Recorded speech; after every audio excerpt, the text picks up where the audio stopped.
CLP learning experience, we are trying to expose you to different voices, content, and perspectives. We have partnered to curate a sensory experience that elevates the voices of Israelis and CLP community members.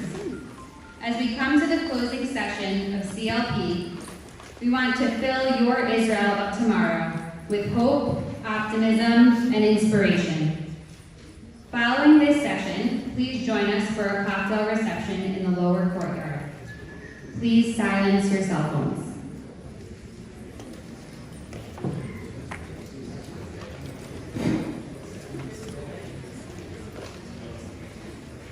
Good afternoon. Years ago, anthropologist Margaret Mead was asked by a student what she considered to be the first sign of civilization in a culture. The student expected Mead to talk about fish hooks or clay pots or grinding stones. But no. Mead said that the first sign of civilization in an ancient culture was a thigh bone that had been broken and then healed. Mead explained that in the animal kingdom, if you break your leg, you die. You cannot run from danger, reach the river to drink, or hunt for food. You become prey for other beasts. No animal survives a broken leg long enough for the bone to heal. A healed thigh bone indicates that someone took the time to stay with the one who fell, bound up the wound, carried the person to a safe place, and cared for them until they recovered. Helping someone else through difficulty is where civilization starts, Mead said. This text by Dr. Ira Bayok was sent to me by a friend who came across it on Facebook. It puts into perspective the act we wish to undertake today. A significant fracture cracked open in our lives on October 7th, and it has been widening ever since. But it also revealed many people who took the time to stay with those who fell, to bind the wound, and to care for the wounded. Today, we will put a spot on a few stories of healing. Together, they will mark a certain path we have no way of knowing its end. But each story is solid ground upon which we can place our foot as we learn to walk anew.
Israeli grandchildren, my daughter, and my dear Israeli son-in-law.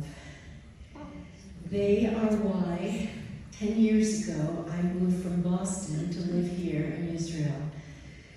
Trying to keep their world intact and calm has been one way I've kept going since October 7. This role has been the anchor that I've tossed toward the future. At other times, I've turned to Hartman podcasts for strength and validation and ways to think about the issues and questions that keep me awake at night.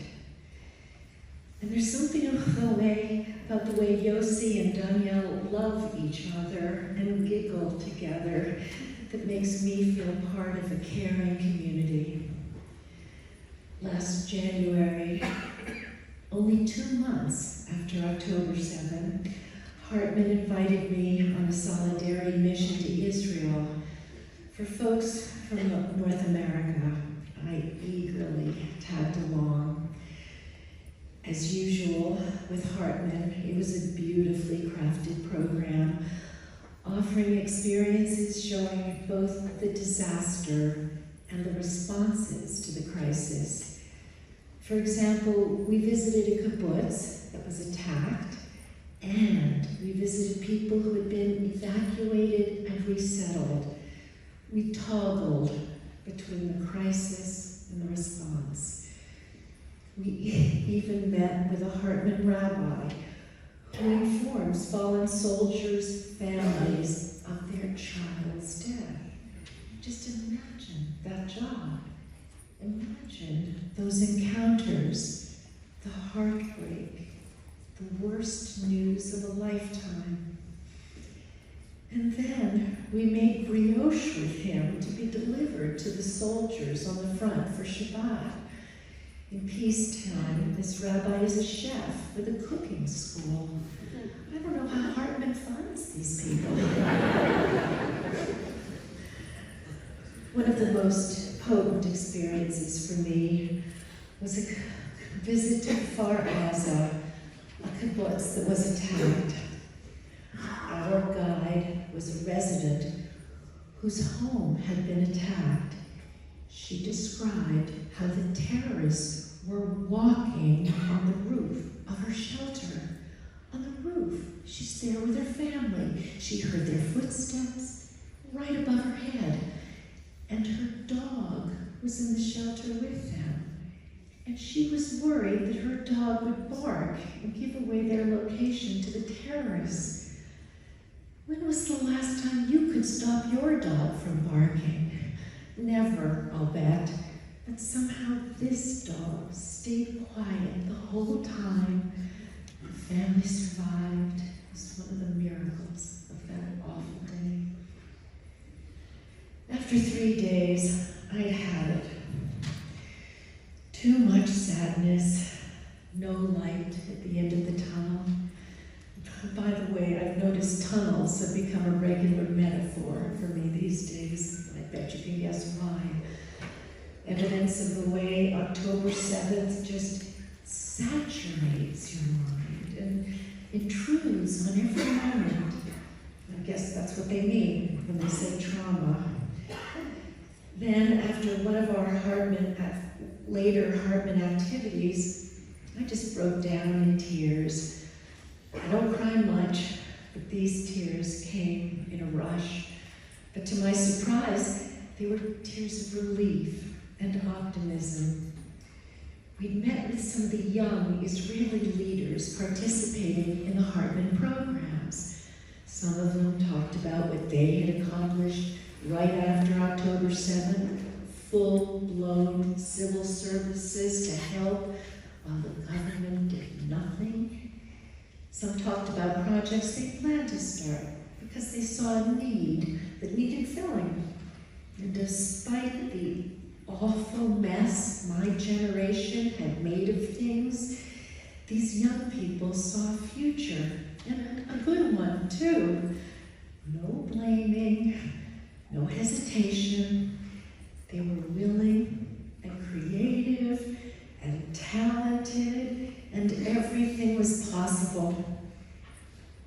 Thanks to them, I found some space to grieve.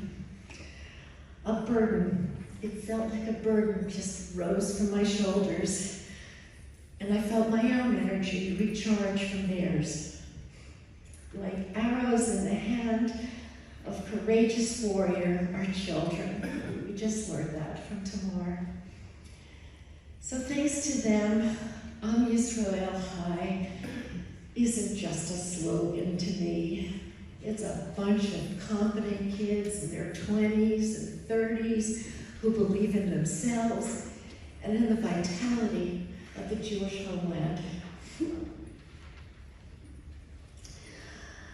So it's with enthusiasm and immense gratitude that I support Hartman, not just because of the wonderful impacts it makes on the world, but also because of the impact of Hartman's Torah in the way it helps me think and try to make sense of the chaos around me, the way it guides me through the many layers of meaning, and the way it helps me find hope.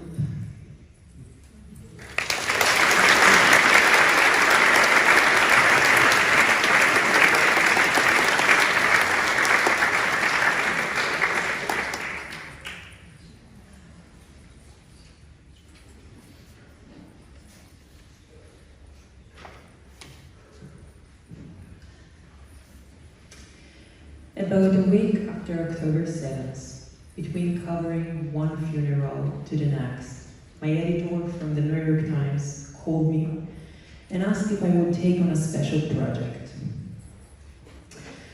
to chronicle the lives of the survivors.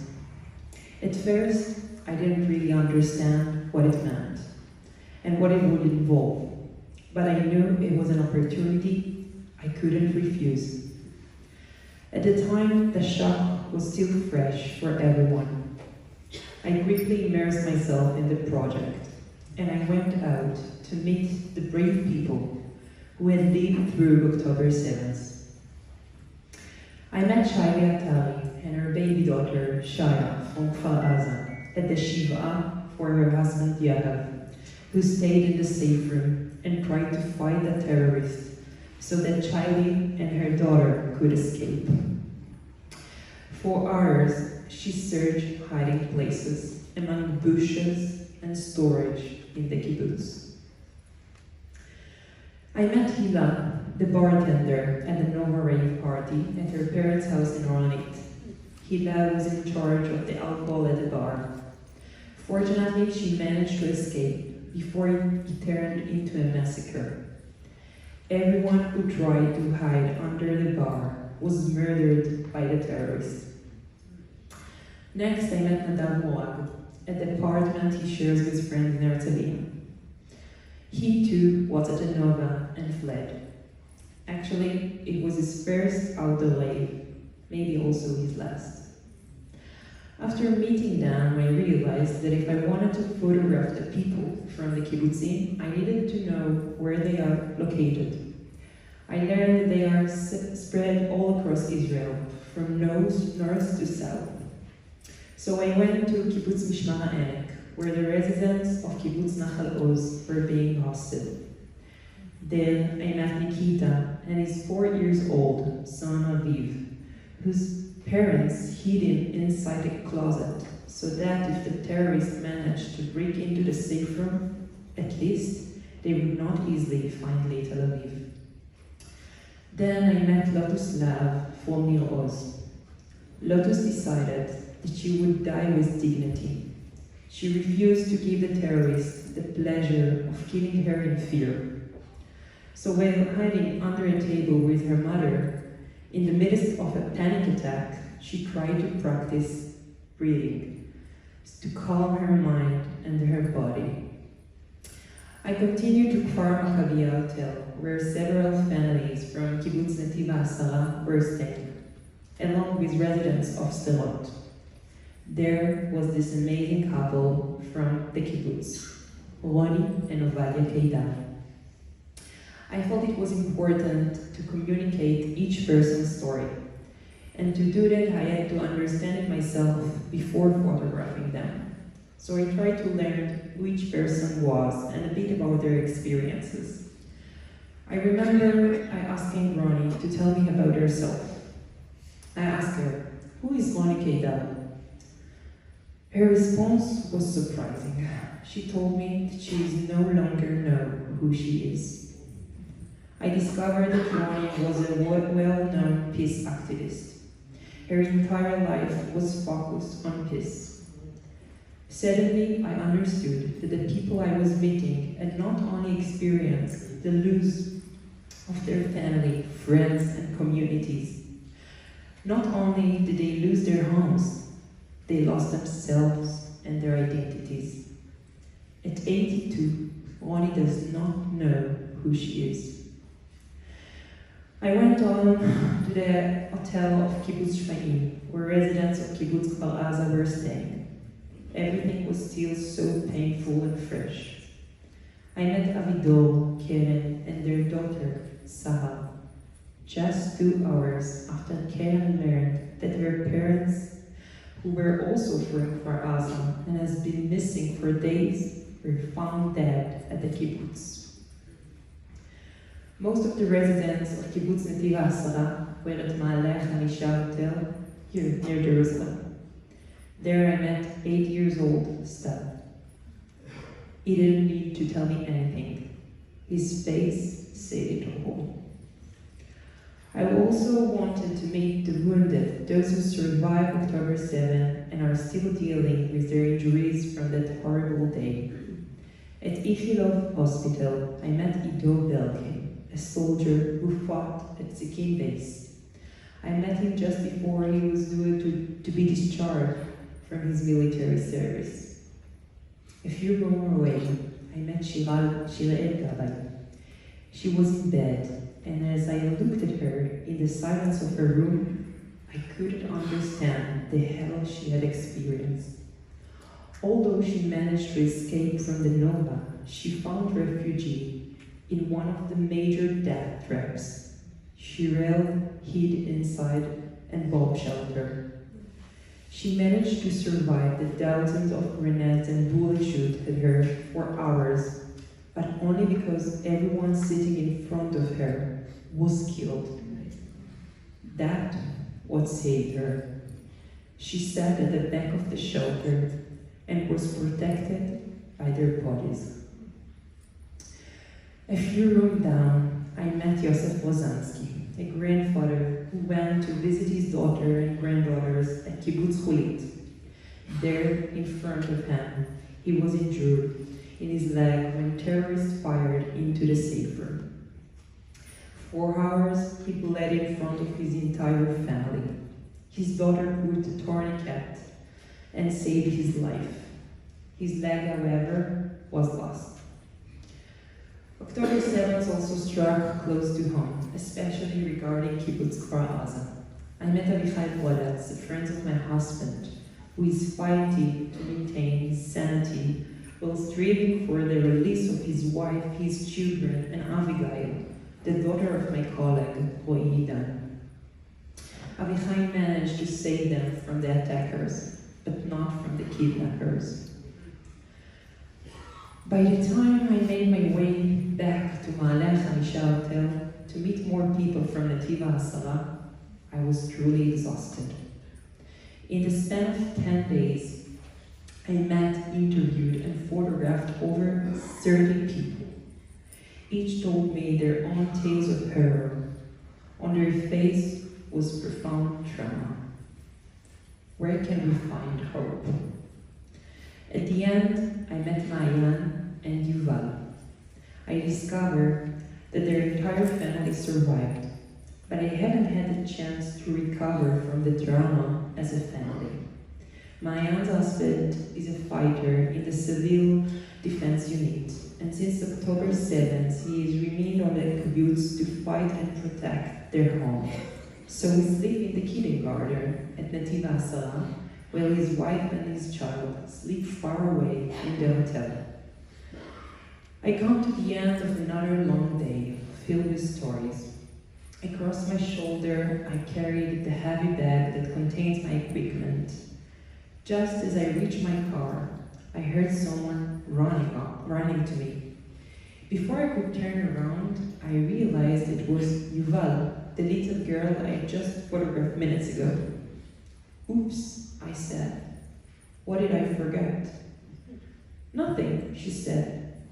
I'm the one who forgot to give you a hug. Throughout the 10 days of the project, I didn't allow myself to break down in front of the people. The camera served as my shield, or so I believed. But the moment Yuval's small hands wrapped around me, I broke down in tears. The camera was in my bag, and I was completely exposed. Her hug was what I needed at that moment. It gave me the burst of energy I needed to continue documenting this war. So I continued. I documented Hannah Goldstein, who survived October 7th and returned with their 3 children after 52 days in Hamas captivity. I photographed the entire project in natural light, the light I found in the space where each of the survivors was located. No matter the time or the weather, when I photographed them, I managed to find a ray of light that illuminated them, leaving a glow after such a darkness. Thank you.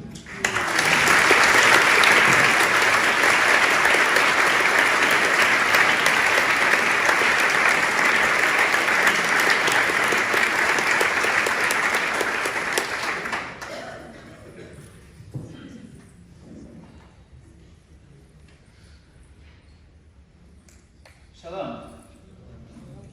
My name is Ari Slamka, and I'm a rising senior in the joint program between the Jewish Theological Seminary and Columbia University. I'm also an alum of Hartman's Havruta Gap Year program. As a Columbia student, I've gotten used to people asking to hear stories about anti-Semitism on campus. Today, I want to tell you about a smaller event that didn't get much news coverage, long before the encampments and building occupations that you all heard about. In December, a group of anti-Israel students from the Columbia School of Social Work held an educational teach-in about October 7th. No shouting, no rhyming chants, just people sharing their narratives. At the event, I heard one girl say something that struck me to my core, and I'll repeat it, but it tastes sour in my mouth to say. On October 7th, she said, the Palestinian liberation fighters demonstrated their refusal to be dominated. They showed the world that the Palestinian people will fight for freedom instead of quietly adapting to subjugation. They showed us that with creativity, determination, and combined strength, the masses can accomplish great feats. I remember feeling the ground drop when I heard that. At Hartman, I learned to tolerate deviant perspectives, but nothing prepared me for her words.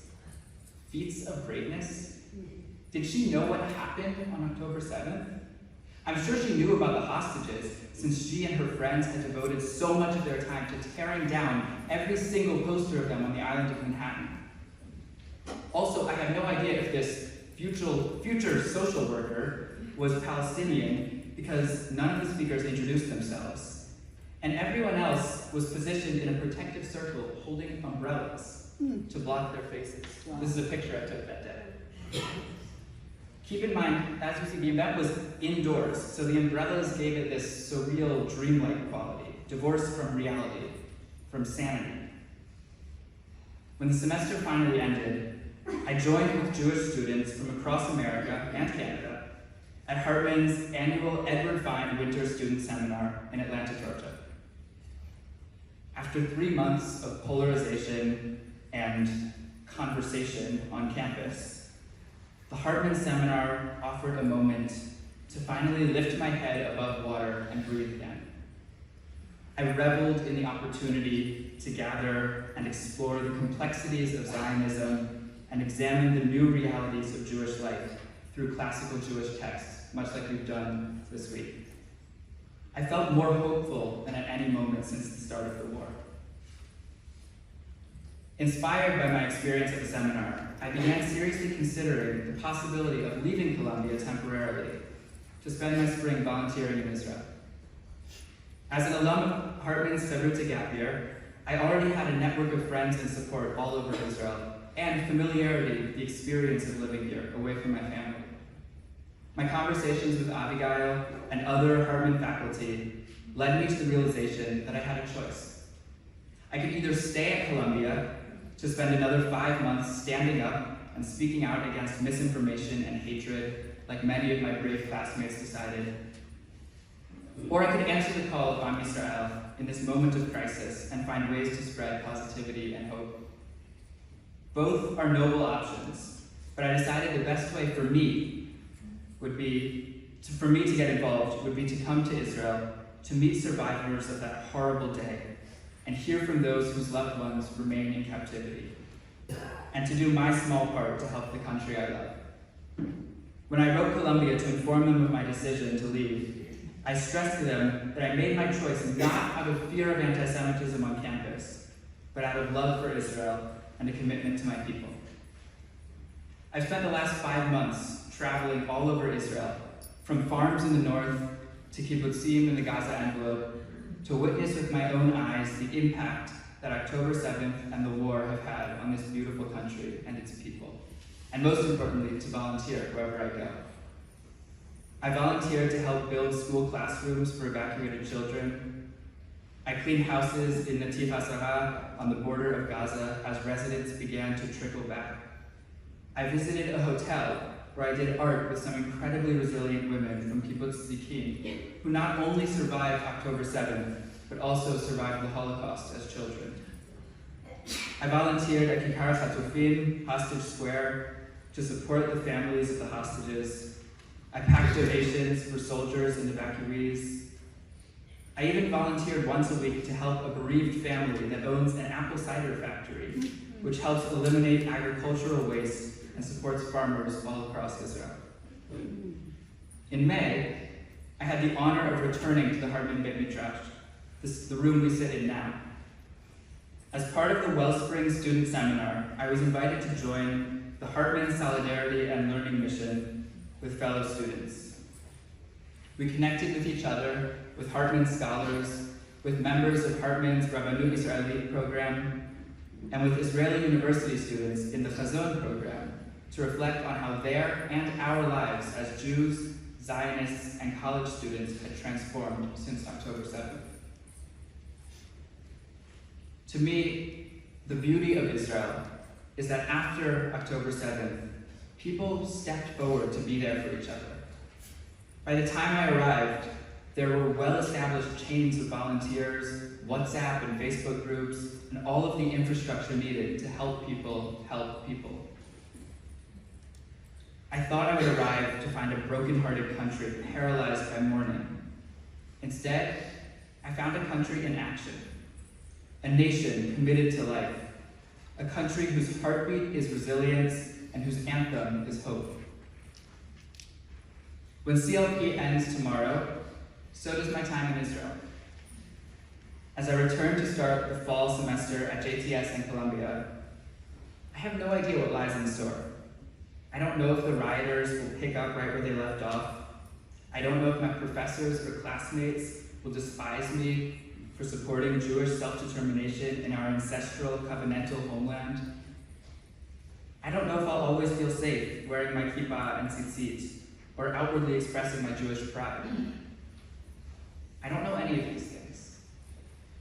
But as Yehuda taught us in this very room, on this very stage just a few days ago, it's okay not to know. I don't have to know what the future holds, because I know what I'm taking with me. I know that the way to engage with complexity, as Dr. Steinhain taught, is to embrace multiplicity and to feel empowered to cry both tears of sorrow and tears of compassion. I know the task ahead might seem impossible, but as Daniel taught us, what seems impossible now will seem inevitable looking back. And I know that even when it feels like the world has turned its back and we're once again a nation that dwells alone, I will not be alone. I have my Wellspring community and the broader Hartman community, and now all of you at CLP are part of this leadership network with me. And for that, I offer my most sincere gratitude. Toda rabba.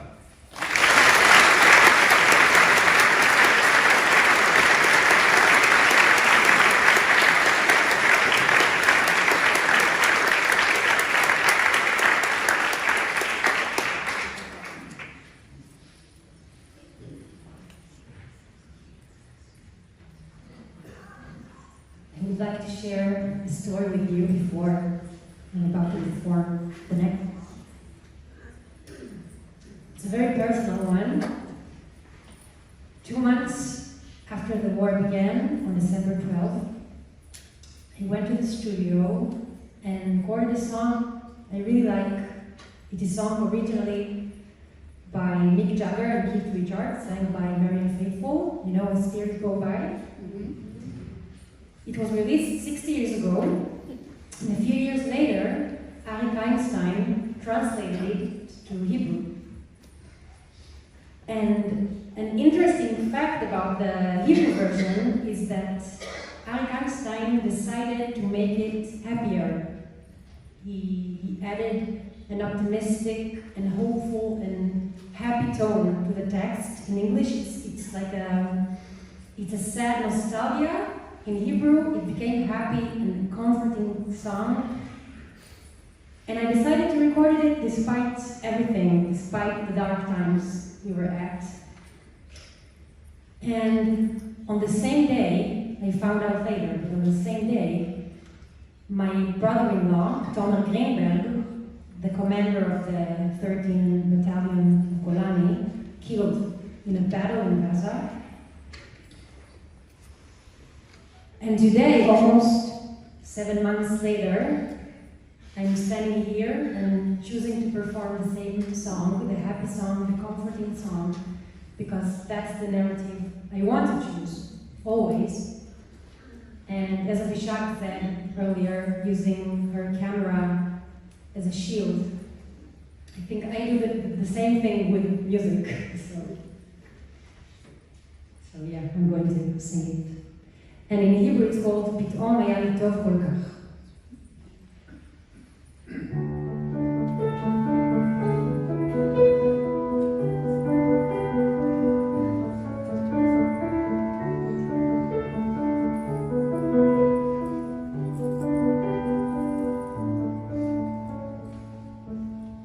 פתאום הכל הפך כחול, פתאום המון צמח בחול, בעיני הילדים אורות קטנים, פתאום היה לי טוב כל כך.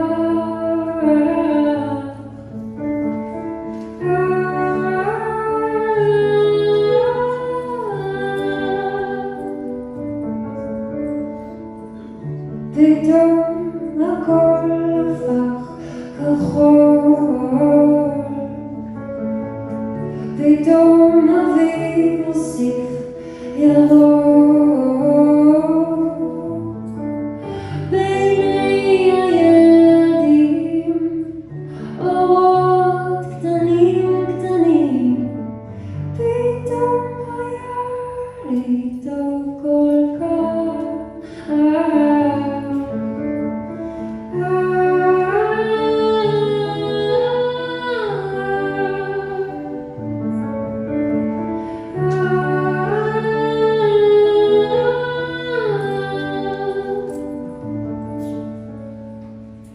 פתאום לשמש יש זהב, פתאום הים רחב רחב, בעיני הילדים אורות קטנים, פתאום היה כל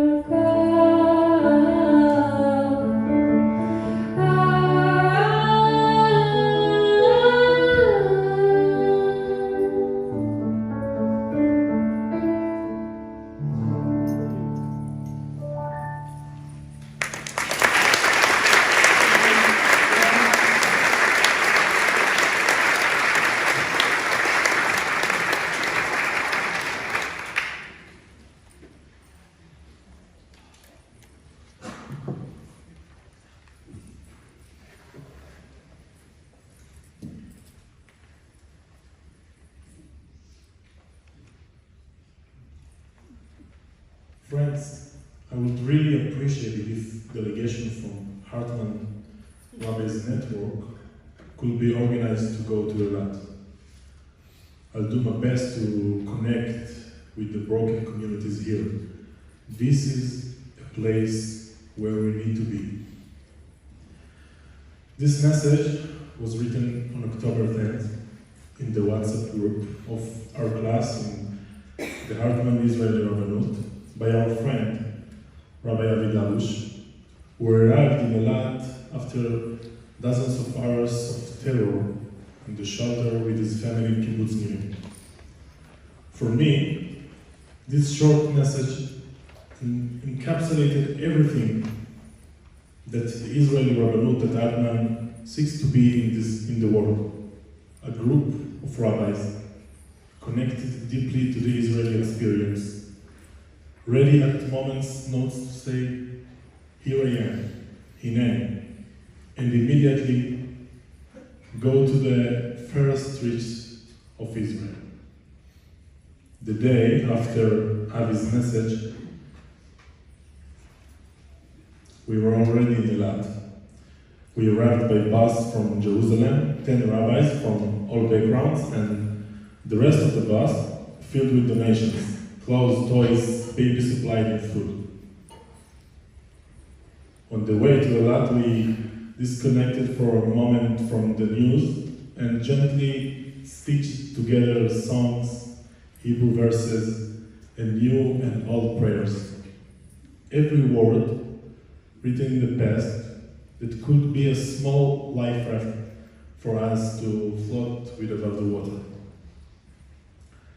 Smadar Weinstock wrote the following poem titled Empathy. If you meet a broken person, sit with them. On the brink of the cross break, do not try to fix. Do not ask for anything. With reverence and love with others, sit with them, so we won't be alone. For 2 days, we moved between 6 hotels and 11 communities from kibbutzim, moshavim, and cities who came from the hell of October 7th. We asked for nothing except to sit with them on the edge of the abyss at the crest break and cry together. There were times we sit in silence with 3 kibbutz members shedding tears in the hotel lobby, and there were times we sing with dozens of families. There were times people shared with crying, and times they cried quietly, and we joined them. We recited Kaddish together, prayed for the wounded, the hostages, the soldiers, and those whose fate is still unknown. But the most significant moment was in a large hall in one of Eilat's hotels, where hundreds of members of one of the kibbutzim, women, men, elderly, children, waited for us with bated breath. They wanted to bless life. Just after witnessing the horrors, the wish to celebrate being here with us and to Bancha Gomer, say Birkat HaGomer. For a long hour, we sang together. Atiki keren shemesh, but we cried. שמור לי על זה הבא על הגן, על החומה, מי יגור מפחד בטח וממלחמה. לו יהי, לו יהי, אנא לו יהי, כל שנבקש לו יהי.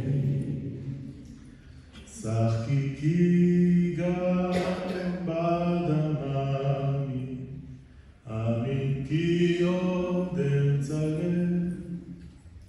And ומותר, ומותר לאהוב.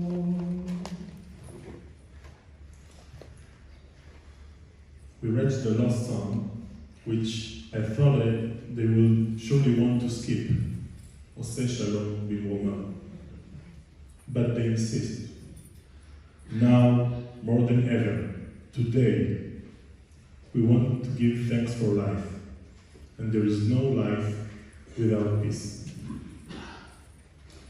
I don't know if we will see peace in our generation, but the fact that people who return from the burned fields thought about love and thought about peace at that moment is the most comforting thing that I ever encountered in my life. This moment proved to me that there is no place I would rather be in this entire world than with my people, our people.